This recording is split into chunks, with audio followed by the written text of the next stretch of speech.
इस तरफ। अच्छा,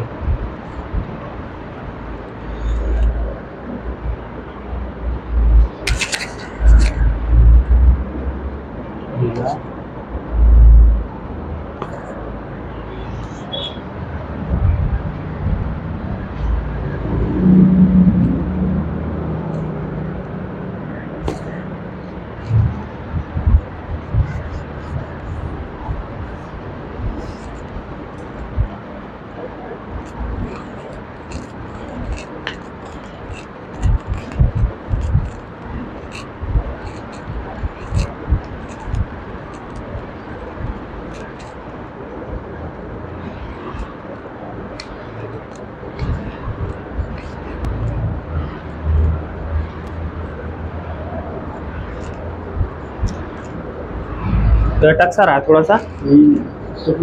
शोल्डर रोटेशन में आती है, शोल्डर पेन भी रहता है।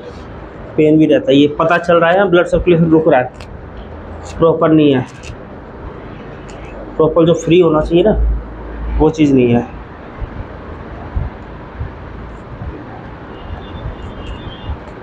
अंदर से थोड़ी जकड़न महसूस हो रही है यहाँ पर, इस जगह कुछ ना कुछ रुकावट आ रही है।